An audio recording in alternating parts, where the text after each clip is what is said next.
तो दोस्तों जी न्यूज एक बार फिर से एक्सपोज हो चुका है। कैसे और कब, ये हम आपको वीडियो में आगे बताएंगे। नहीं, कुछ दिन पहले अगर आपको ध्यान हो तो अयोध्या के एक महंत परमहंस बाबा बहुत फेमस हो गए थे, जिन्होंने कहा था कि 2 अक्टूबर को अगर भारत को हिंदू राष्ट्र घोषित नहीं किया गया तो वो सरयू नदी में जल समाधि ले लेंगे। हालांकि उन्होंने ऐसा कुछ नहीं किया, लेकिन वो अपने इस काम की वजह से फेमस बहुत हो गए थे। अब उन्हीं बाबा का एक बयान आया है, एक आरोप आया है कि जी न्यूज के एक पत्रकार मनमीत गुप्ता उनसे 3 लाख रुपए की उगाही करना चाह रहे हैं। तो अब मैं क्या ही बताऊं, आप खुद बाबा की ही सुन लीजिए। के नाम पर 1000-2000 लेते रहे हैं और जब 3 लाख इन्होंने डिमांड किया तो हमने मना कर दिया। इसके बाद ये धमकी दिया कि हम निगेटिव खबर चला करके आपको बदनाम करेंगे। जी हाँ दोस्तों, जी न्यूज के पत्रकार मनमीत गुप्ता इनसे 3 लाख रुपए नकद की मांग कर रहे हैं और पैसे ना दिए जाने पर इनके खिलाफ नेगेटिव खबरें चलाने की बात कह रहे हैं। सब्जी के नाम पर, दवा के नाम पर, बच्चों की फीस के नाम पर ले चुका है जो व्यक्ति, वो हम ही को धमकी दे रहे हैं कि 3 लाख नहीं देंगे तो हम जो है आपके खिलाफ खबर चलाएंगे। पत्रकार की जो मर्यादा है तो मनमीत गुप्ता को मालूम होना चाहिए। तो 3 लाख रुपए क्या होते हैं यार? 3 लाख रुपए तो बहुत छोटी रकम है 100 करोड़ के सामने। नवीन जिंदल ने आरोप लगाया था कि कोयला घोटाले पर कवरेज रोकने के बदले जी न्यूज के संपादक सुधीर चौधरी और जी बिजनेस के संपादक समीर अहलूवालिया ने 100 करोड़ रुपए मांगे थे। भैया जी न्यूज तो वो चैनल है जहां 100 करोड़ से नीचे की बात ही नहीं होती है। इसी चक्कर में उसी चैनल के एक वरिष्ठ पत्रकार तिहाड़ का भ्रमण करके भी आ चुके हैं। जी न्यूज के संपादक सुधीर चौधरी गिरफ्तार। हाँ, 2014 के बाद वो ही पत्रकार राष्ट्रवादी पत्रकार बन गए हैं। दोस्तों पिछले कुछ दिनों से गोदी मीडिया की जमकर लताड़ लगाई जा रही है। विपक्ष के नेता लगातार गोदी मीडिया की लताड़ लगा रहे हैं, जिसमें सबसे ऊपर आते हैं अखिलेश यादव। गोदी मीडिया की इसी तरीके की बार बार खिंचाई होने के बाद अब कुछ चैनल हैं जो धीरे धीरे पटरी पर आ रहे हैं। यकीन नहीं होता ना? तो देख लो। अपराध के मामलों की अगर मैं बात करूं तो 2,37,821 केस हुए 2012 से 17 के बीच में। वहीं योगी आदित्यनाथ के समय में ये केस बढ़कर 3,40,170 हो गए, यानी अपराध के मामले बढ़े हैं इन 5 सालों में। बेरोजगारी की बात की जाए तो अखिलेश सरकार में ये 2.4% पे थी मार्च 2017 तक, तो जो अब 4.9% है। ये सरकारी आंकड़े हैं, यानी बेरोजगारी बढ़ी है। क्या करते हो चूतियापन का?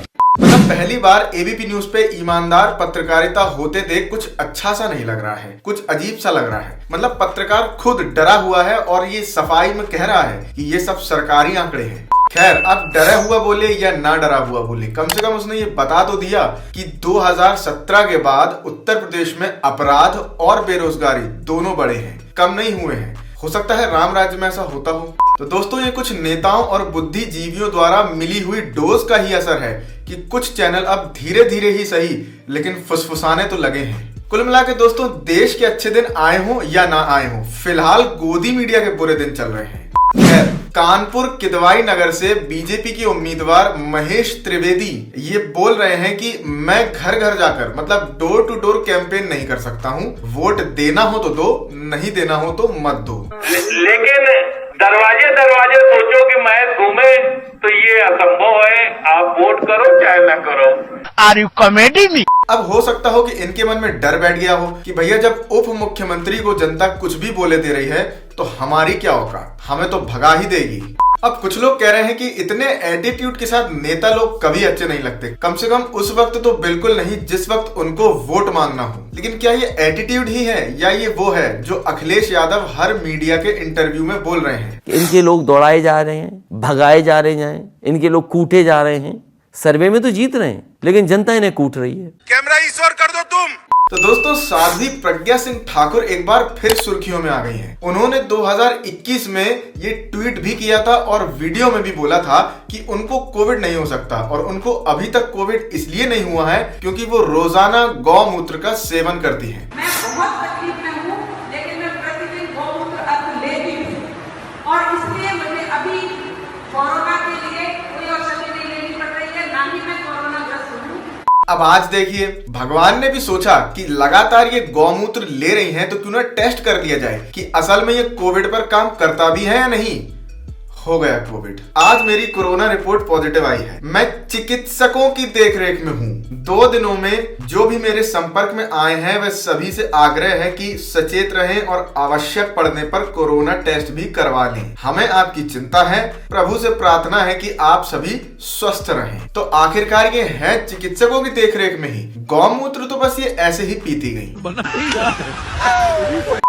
इन्होंने तो गौमूत्र से अपना कैंसर तक ठीक कर लिया था, तो कोविड की क्या औकात है, वो तो ठीक हो ही जाता। चिकित्सकों की देखरेख में जाने से क्या मतलब है। और चिकित्सकों से पहले तो रामदेव बाबा हैं जिन्होंने कोरोनिल बनाई थी और खुद डॉक्टरों का मजाक उड़ाया था। तो आप जा तो उनके पास भी शक्ति थी। डॉक्टर बनना है टर टर टर टर टर टर टर टर टर। खैर दोस्तों, संसद से बहुत दिनों बाद एक अच्छी तस्वीर सामने आई, वरना तो कुर्सियां फेंकना फेंकाना चलता ही रहता है। 2014 से पहले जनता की आवाज उठाने वाली और 2014 के बाद जनता की आवाज दबाने वाली, या ये कहें जनता की आवाज को भूल जाने वाली स्मृति ईरानी ने कुछ तो ऐसा किया जिसको देख के तो कम से कम अच्छा लगा। अरे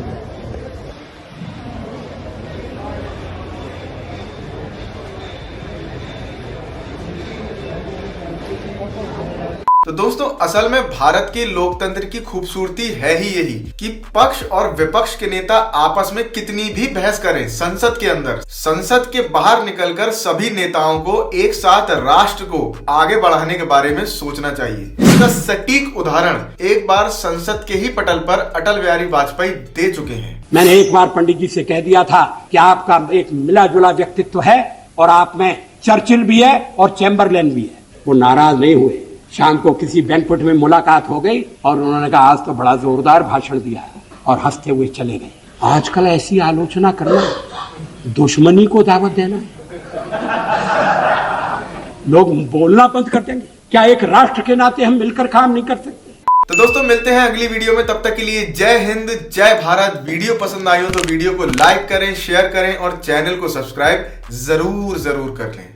तो ऐसे सवालों को करने के लिए देखिए, एक तो बेसिक ट्रिक है, एक तो लाइक और शेयर ठोक दीजिए। महाकाल का लाइक और शेयर ठोक दीजिए। पूरा साल मेहनत करता हूं आपके लिए बेटा, ऐसा नहीं चलेगा, ऐसा नहीं चलेगा।